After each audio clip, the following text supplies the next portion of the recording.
Salut, j'espère que vous allez bien. Aujourd'hui on se retrouve pour une vidéo plutôt sympathique. En effet, aujourd'hui je vais répondre à vos questions. Sur Instagram, je vous ai demandé de me poser des questions. Vous m'avez posé des questions, je vais y répondre aujourd'hui. On va parler de plein de trucs, on va parler d'Harry Potter, de livres, c'est à peu près tout. Non mais ouais, on va faire une petite mise au point, tout ça. Donc c'est parti pour que je réponde à vos questions. La première question, c'est ton autrice préférée. Je regarde ma bibliothèque.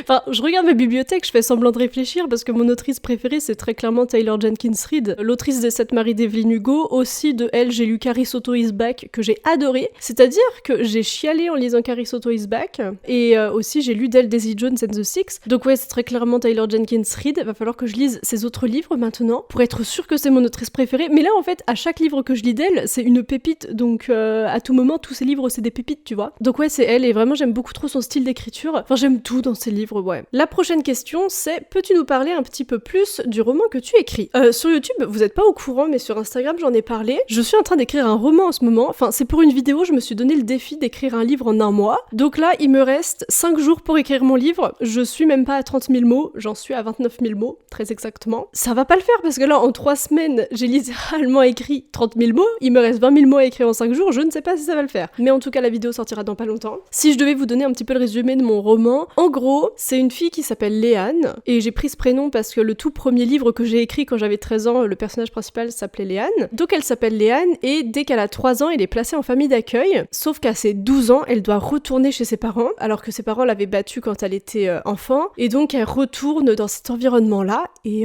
ça se passe peut-être pas si bien que c'était censé se passer. Et évidemment, il y a une histoire d'amour, patati et patata. Là par contre, elle est rendue, elle a 17 ans, parce que je fais un peu toute sa vie, tu vois, on la suit depuis qu'elle a 3 ans, et là du coup, à peu près 30 000 mots, je suis rendue à la 17 ans, sauf que là, à 17 ans, c'est en train de se transformer en romance, mon livre, ça va pas du tout.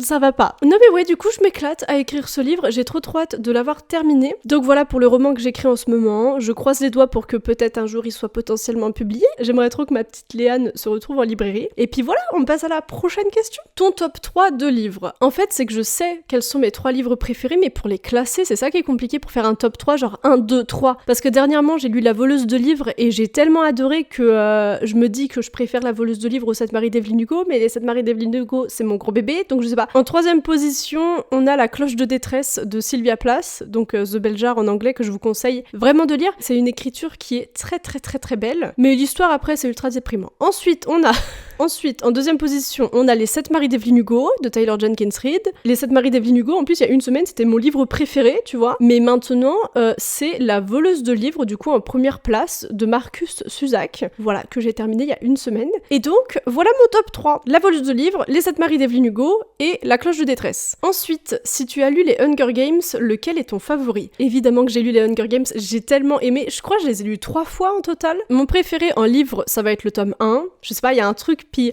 même le personnage de Roux, je chiale.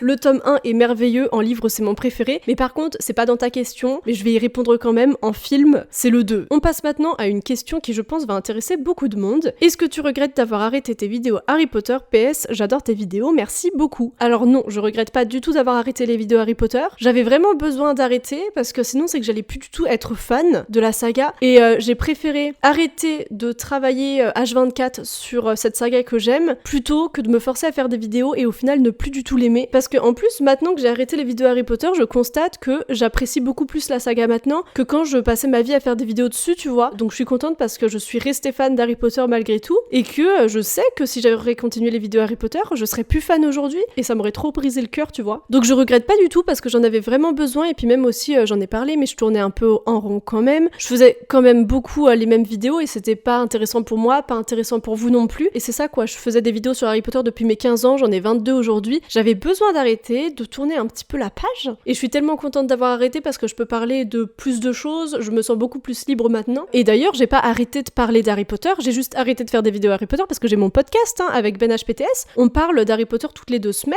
le dimanche matin, on poste un petit podcast, ça s'appelle Confessions entre Potterhead, j'avais oublié le nom de notre podcast.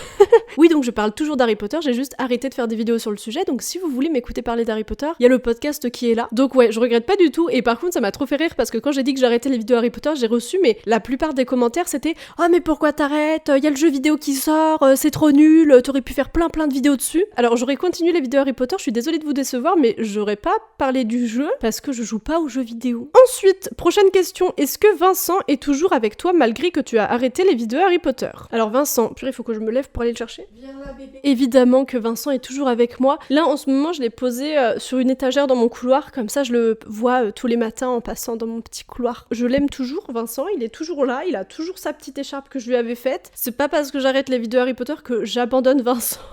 Genre j'allais le vendre peut-être, mais vous me prenez pour qui? Ensuite la prochaine question c'est tu vas faire autre chose que des vidéos sur la lecture et sinon j'aime trop tes vidéos, merci beaucoup. Alors de base quand j'ai arrêté les vidéos Harry Potter je voulais faire plein de vidéos et pas que des vidéos sur la lecture, mais là en ce moment c'est juste que j'aime trop lire et que j'aime trop parler de livres, donc je parle que de lecture. Mais non, je vais sûrement vous parler de photos avec mon appareil argentique, ouais je vais faire des petits vlogs et tout, donc ouais pour le moment on parle de livres, mais ça va peut-être évoluer, ça va peut-être changer, je n'en ai aucune idée. On continue avec est-ce que tu vas changer le nom de ta chaîne si c'est plus du Harry Potter? Alors on me l'a beaucoup demandé aussi en commentaire, j'ai eu beaucoup est-ce que je vais changer ma photo de profil et tout. Concernant ma photo de profil, oui je vais la changer dans pas longtemps, enfin en fait c'est que je sais pas quoi mettre. Qu'est-ce que je mets? Est-ce que je mets juste un selfie? Je sais pas quoi mettre en photo de profil. Qu'est-ce que je mets? Ensuite concernant le nom de ma chaîne YouTube, je pense pas que je vais changer maintenant. Je vais attendre un peu, ouais, parce que Félix Félicis, enfin, j'aime tellement ce nom de chaîne. Peut-être que si un jour, un de mes livres est publié, je changerai le nom de ma chaîne pour mon nom d'autrice. Je n'en ai aucune idée, écoutez. Pour le moment, ça va rester Félix Félicis. Par contre, la photo de profil, va falloir m'aider, là, les gars. Ensuite, tu préfères lire en français ou en anglais? Alors, là, en ce moment, là, maintenant, tout de suite, je lis que en français, parce que je lis Light Lark en français. Ouais, là, en ce moment, je lis que en français. Est-ce que je préfère lire en anglais ou en français? En vrai, j'aime les deux, hein. Ensuite, penses-tu un jour publier un recueil des poèmes que tu écris? Perso, j'adorerais le lire. Déjà, je sais que j'aurai un lecteur.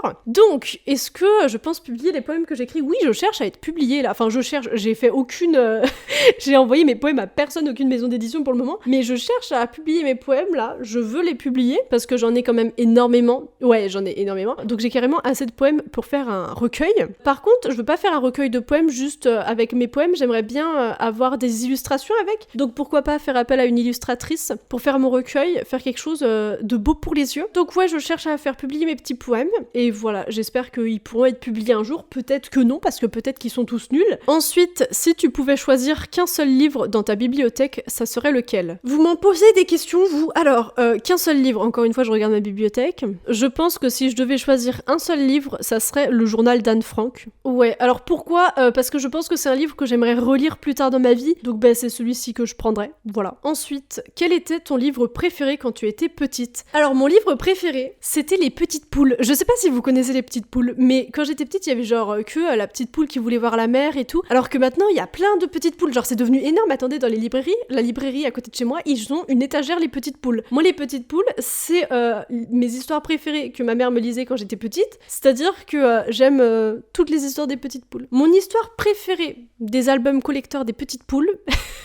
Si vous connaissez pas Les Petites Poules, vous devez être perdu là. Mais lisez Les Petites Poules, genre même si vous êtes adulte, parce que moi j'aime bien lire Les Petites Poules encore à mon âge, parce que, je vous explique, il y a plein de références à des trucs que les adultes peuvent être au courant et que les enfants ils comprendront pas forcément. Puis même les prénoms des poules, Mollet de Coq, il y en a un qui s'appelle, mais tous les prénoms des poules me font trop rire. Ouais, je pense que mon livre préféré des petites poules, ça doit être La Petite Poule qui voulait voir la mer. Si vous connaissez pas Les Petites Poules et que vous avez pas eu des histoires des petites poules quand vous étiez petit, lisez Les Petites Poules maintenant, je suis sûre que vous allez adorer. Et si vous avez des enfants, mais lisez-leur Les Petites Poules, parce que franchement c'est les livres dont j'ai le plus de souvenirs quand j'étais petite. Et ouais, Les Petites Poules, mais waouh. Ensuite, as-tu déjà écrit un livre par le passé ou est-ce ton premier, si j'ai bien compris ce que tu nous teases? Alors oui, le livre que j'écris, donc c'est pas du tout le premier que j'écris. Donc quand j'étais jeune, j'ai écrit combien de livres? Attendez, ils sont là. Tout ça c'est les livres que j'ai écrits entre mes 13 ans et mes 16 ans. Donc il y en a. Lui c'était quoi? Ah ouais, j'avais un personnage, elle s'appelait Malava. Je créais des prénoms, ça n'allait pas. Donc il y avait Malava. Ensuite nous avions un livre qui s'appelait Roxane. Ensuite, il y avait le livre sur Léane, donc le livre que je reprends maintenant pour écrire le mien, enfin le prénom que j'ai repris. Ensuite, du coup, ça. Dans ce truc-là, c'est toutes mes notes pour Léane. Et là-dedans, c'est un livre que je réécris maintenant, mais que j'avais écrit déjà avant. Donc bref, donc alors, attendez, faut que je compte tout ça. Le premier livre que j'ai écrit, c'était Malava, mais c'était trop nul, donc je considère pas que c'est le premier livre que j'ai écrit. Bref, donc il y a Malava, Léane, Roxane. Et ce que j'aimais bien, c'est que ces trois livres, toute leur vie étaient reliées les unes aux autres, du coup, c'était un peu une trilogie. Ensuite, j'ai écrit 2 autres livres. C'était le tome 1 et le tome 2 du livre du coup que je réécris là aujourd'hui. Donc j'ai écrit 5 livres. Je sais absolument pas combien il y avait de mots dans ces livres-là, mais c'est ça, entre mes 13 et 16 ans, j'ai été ultra efficace quand même. En 3 ans, j'ai écrit 5 livres. Je n'avais que ça à faire de ma vie. C'est-à-dire que j'habitais à la campagne, donc j'avais pas internet, j'avais que ça à faire quoi. Donc ouais, j'avais déjà écrit des trucs, mais franchement, c'est pas publiable et c'était vraiment des histoires que j'écrivais parce que je m'ennuyais dans ma vie sans internet chez moi à la campagne. Ensuite, tu t'es remise des 7 maris d'Evelyn Hugo. Perso, j'en pleure encore. Je ne m'en suis pas remise, je ne pense pas m'en remettre un jour. Prochaine question. Evelyn Hugo ou Daisy Jones? Alors, elles sont tellement différentes en fait l'une de l'autre. On va dire Celia St. James. Alors ensuite, quel bouquin veux-tu voir adapté en film ou série? J'aimerais bien voir The Secret History adapté au cinéma. Le film serait juste génial. Ensuite, qu'est-ce qui t'a donné envie d'écrire des poèmes? Je ne sais pas. En vrai, je sais pas, ça va sembler bateau un petit peu ce que je vais dire, mais c'était surtout un besoin et je me suis mise à écrire sans vraiment vouloir écrire, tu vois. Enfin, genre, c'était juste les mots sortaient et puis je me suis mise à les écrire parce que je me suis dit autant les écrire. Ensuite, connais-tu la saga littéraire de La Passe Miroir? Alors, oui, évidemment que je connais. J'avais acheté le tome 1 quand j'avais 18 ans, donc c'était il y a 4 ans, oh là là. Et je l'ai enfin commencé. J'ai commencé La Passe Miroir il y a 3 jours avec Ben HPTS du coup. On se fait une lecture commune tous les deux, donc on a commencé La Passe Miroir là. Et ça fait tellement longtemps que j'ai ce livre qu'il a aucune couleur, il est devenu tout jaune. Donc ouais, on s'est lancé dans La Passe Miroir. Et j'ai été bête, juste de ne pas le lire pendant tout ce temps, parce que là, on a lu que le premier chapitre. Et j'aime beaucoup. Et donc ouais, j'ai très hâte de voir comment ça va se passer. Mais voilà, en tout cas, oui j'ai commencé, oui je connais La Passe Miroir. Quel est ton genre de livre préféré? Je t'adore avec un cœur. Moi aussi je vous adore avec un cœur. J'aime tout. Et j'aime bien aimer de tout parce que je peux tout lire en fait. Je me limite pas à un genre spécifique. Donc ouais, j'aime tout, mais littéralement, hein, j'ai autant apprécié lire One Piece que j'ai apprécié lire l'Odyssée. J'aime tout. Ensuite, quel a été le livre qui t'a fait le plus réfléchir? Je dirais Game of Thrones. Là j'ai lu l'intégrale 1 et l'intégrale 2 en 2022. Va falloir que j'achète le 3e dans pas longtemps parce que j'ai envie de continuer. Je pense que c'est le livre qui m'a fait le plus réfléchir parce que